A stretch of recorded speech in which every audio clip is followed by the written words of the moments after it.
In this video, I'll be working through the question you see on the screen here from the Maths Paper 1-3 from 2024 Cambridge A-Level exams. If you're looking for a different question from this paper, have a look in the description below. There should be a link to a playlist. And if you're looking for a different paper entirely, have a search on my channel. I'll be doing all this on a whiteboard, hopefully just like you're used to doing in the classroom. But remember, we're not in the classroom, we're on YouTube, so take advantage of that. Pause, rewind, even watch it at a different speed. If you find this video or any of my videos useful, I would greatly appreciate a like, a subscribe, a share, or even a super thanks. In question 6, it's a bit backwards from a simple question we'd usually do. Usually we'd be given a function, a curve, y equals, and we'd be asked to differentiate it. In this case, we're given the derivative already, and we're asked to integrate, well, that's just ruined it, but we're asked to find the curve y, and we do that by integration. Integration is the opposite of differentiation. In fact, it's called anti-derivative sometimes. So if we integrate this, we'll get back to y. To write that out, that's y is actually equal to the integral of dy dx. Dy dx with respect to x. So in this case, y is equal to the integral of minus 20 over 5x minus 3 squared. When we integrate though, we are left with an unknown quantity. We get a constant when there's no values for this. We end up with a constant, and that's why they gave us this point. We'll deal with that later, but this point will basically help us at the end of the question. So how do we integrate this with respect to x? Some students are great at doing that. They can do this in their head. I'll do it a little slower. It's substitution. We substitute the difficult part. In this case, if we put u is equal to 5x minus 3. Again, a lot of students maybe just think of this in their head as just an x, just something simple, or u in this case. And you fix that by dividing by the derivative of this, which is what we're going to see here. We differentiate this, which becomes 5. Rearrange it, we get dx is equal 1 over 5 du. And that's where the dividing by 5 comes into it. So if we rewrite this guy, we get the integral of minus 20 over u squared, and instead of dx we get du with a 1 over 5 in front of it. So this 5 goes into this 4 times, we're left with minus 4, and if we rewrite that, we would get the integral of, let's put minus 4 up front, of u to the power of minus 2 du. This is something very simple we can do. We can do it up here. This integral, which is called y, or well, the answer is y, is equal to minus 4. We add 1 onto this minus 2, so we get u to the minus 1. We divide by this new number, divide by minus 1, and that's it, except for there's just some unknown constant at the end of it. The problem is we know what u is, so let's put this in. The minus is cancelled, so we have 4 over, because that minus 1 is over. Instead of u, we just put it back in, 5x minus 3 plus c. And that's the answer, sort of. That's the curve. They want to find the curve. The problem is, it's not a perfect answer, because we still don't know what this is just a number. Maybe it's a 5, a 7, a 9. It's just some number. And we just don't know it yet, so we have to find it. And that's why they gave us this whole point. And this tells us what x is equal at a very specific point. It tells us what y is equal. C is always c. So whether we solve it at one point or another, it doesn't matter. So there is a point when y is minus 3. 4 is always 4. 5 is always 5. X though is 4 over 5. And minus 3 is minus 3. Plus c is plus c. We can solve this for c. The 5's cancel. We get 4 minus 3. That's 1. 4 minus 1. That's 4. So we get minus 3 is equal to 4 plus c. And move that over, we get minus 7 is equal to c. That's I think if the examiner was being kind, they'd give you full marks at this point. But really, you want to write this again. This line here again. So well, let's write the whole line. Y is equal, not a comma there. Y is equal 4 over 5x minus 3, and not plus, and minus 7. That's what the curve looks like, and that's the answer to part A.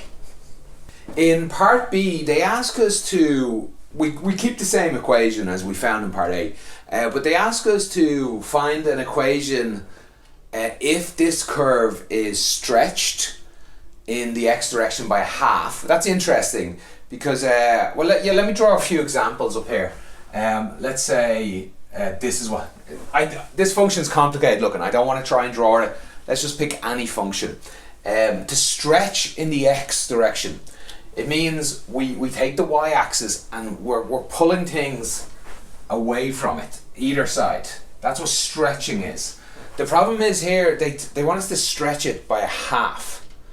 And that's actually compressing it. We still call it stretching, so that's a bit confusing. A good example of why would be if you told me to step forward -1 steps, I would go backwards. So even though I said forward -1. In this case, they're saying stretch it a half, and like a divide by 2 is like the opposite.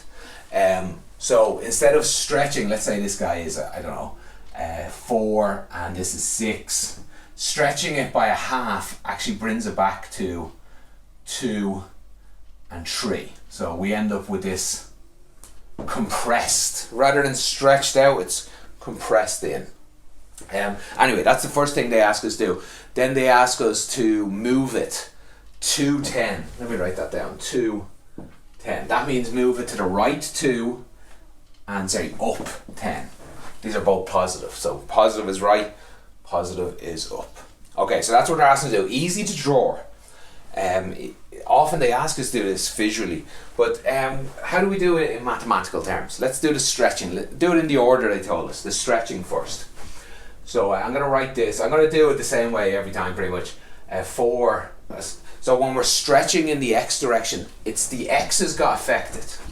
The x value, this should be the same bottom here.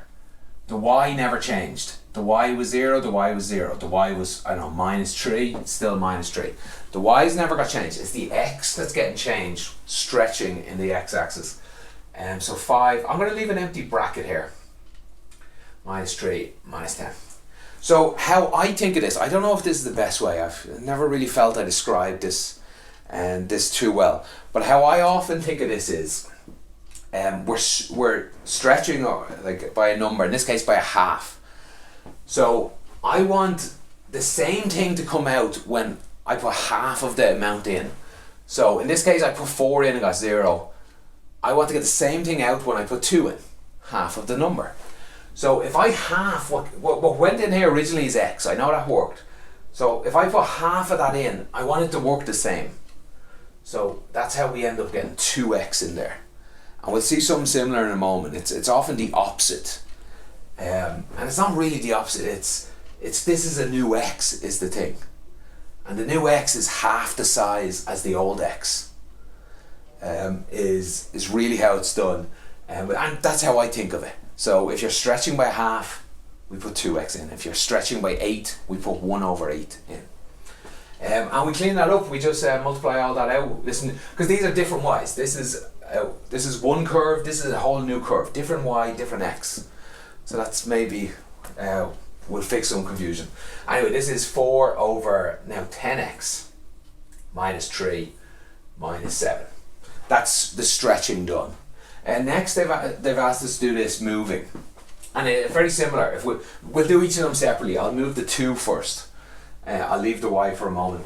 Moving the 2 to the right is 10. Let me draw another picture to explain it, I guess. Let's just draw a new one. Let's just say it's a line this time. If I want to move everything over to the right, this guy will go over here. This guy will go over here. Like everything's going to move to the right. And it's moving to the right too. If this was a 5, this is now a 7. This was 0, this is now 2. So this worked again. So what's in here, I want, if I move it, if I add 2 onto it, if I move it to the right, if I add 2 onto it, I want the same result. So that becomes an x -2. Because if I put in, instead of x, if I put in a number that's +2 bigger, I'll get the same answer as I would have got here. Again, that's how I think about it. How a lot of teachers and books just say is, if you move to the right, it's take away. If you stretch, it's divide. If you stretch by, this is a half, divided by a half becomes 2. So a stretch is just divide. A move to the right is minus. Move to the left is plus. I like to explain it that way. So I hope that helped a little. Let's just clean this up. We get y is equal 4 over 10x minus 20 minus another 3. It's minus 23 and minus 7. The same for the last one. We have to move up 10. Often you'll just see plus 10 put here. That's okay, it works. But what they're really doing is we're changing the y this time. 4 over 10x minus 23 minus 7. It's y minus 10.